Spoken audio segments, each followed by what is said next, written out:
دا مفتي صاحب خو ډېر ښکلي انداز کې هغه کوم جمهوري خبره چې ده چې موږ ټول د هغې حمایت هم کوو. دوی پکې د سینټ خبره هم وکړه، تاسو نوي سینټر شوي هم یو طرف ته ستاسو غوندې کس به سینټ ته ځي، د خپلې صوبې، د خپل ملک، د خپل جومات نمایندګي به کوي، بل طرف ته به هغه خلک په سینټ کې ناست وي، خاص کر دوه کسان چې کوم لیډ کوي. اوس خو پکې دا ډرامه هم راغله چې یو چې دی نو هغه ډیپټي چیرمین به هم د یو پارټۍ اپوزیشن لیډر به هم، خدای خبر چې د هغې هغه عیني طریقه کار چې د هغه به څه وي کړی. زه بیا پخپله ټیکنیکلی نه پوهېږم چې د هغې عیني طریقه کار څه دی. څه ګڼئ چې به تدریج چې دا د بهترۍ او توقع کې ده چې د پاکستان جمهوري نظام به استحکام ته ځي، سنجیدګۍ ته به ځي، بردوبارۍ ته به ځي.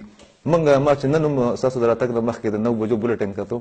ټول الزامات و ټول عجیبه غوندې خبرې وې. د اسفندیار خان تقریر پکې هم و، د مولانا فضل الرحمن صاحب هم و، د زرداري صاحب هم، د بلاول زرداري صاحب هم و، د عمران خان خو روزانه په بنیاد باندې وي. نو د یو سیاسي لیډر نه علاوه د یو سیاسي ورکر په حیثیت چې د هغه تربیت شوی، دې ټول منظرنامې ته په څه نظر ګورئ؟ بسم الله الرحمن الرحیم. عقیل بھائی ډېره شکریه، ډېره مننه، تاسو ماته ډېر د اخلاص مظاهره وکړله، مخکې مو مبارکي راکړې وه، نن مو لا مبارکي راکړله، عزتمن شي، جزاک الله خیر. کومه خبره چې تاسو وکړه په دې خبره کومه، خو د الیکشن ډېر اهم دی او خصوصا زموږ د پاکستان په تاریخ کې خو د الیکشن دا مرحله نازکه مرحله او ډېر اندېښنو سره خطراتو سره مخامخ، نو د دې اهمیت د نورو قومونو په نسبت باندې پاکستان کې بیا زیات شي. د سینټ الیکشن نه مخکې د سنسس چې وشو نو قانون سازي یو مرحله وه، خلکو چې دا به اونې شي او دا یو قانوني ضرورت دی او د پوهې به الیکشن نه کېږي، خو الحمدلله هغه کار وشو. هر څنګه چې وشو خو وشو. بیا د سینټ الیکشن خلکو چې د سینټ الیکشن نه کېږي، نظام به ختم شي، سینټ الیکشن هم وشو. اوس انتخاباتو کې هیڅ قسمه رکاوټ پاتې یا بانه چې ده نو هغه نشته. په حتمه اوس زما په خیال باندې دغه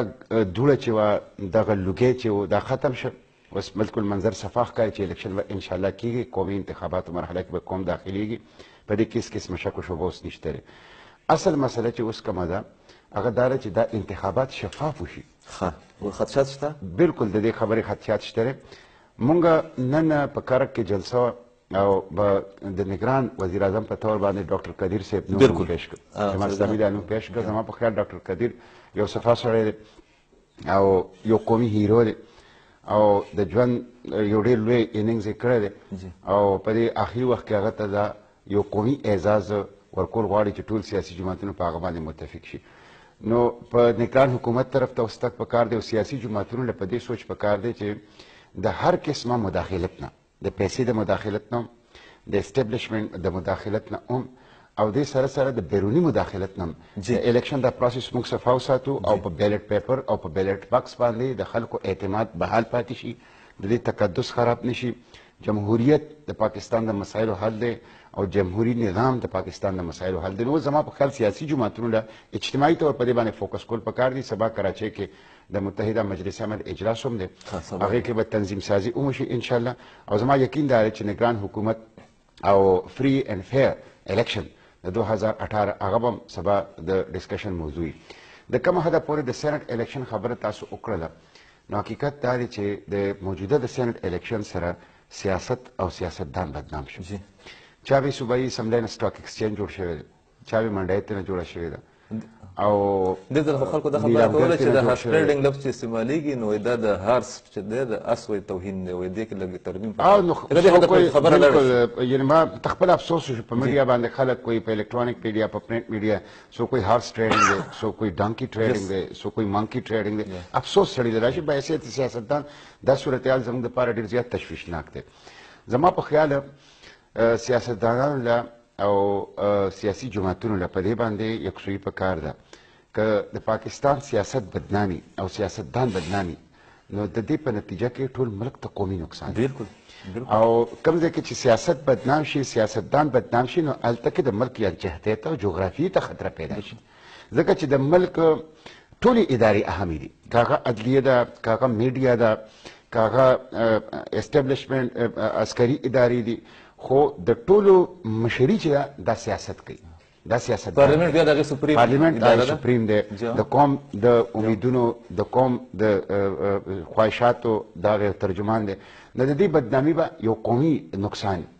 زما په خیال د سینټ الیکشن حوالې سره ما مخکې تجاویز پیش کړي، درې قسمه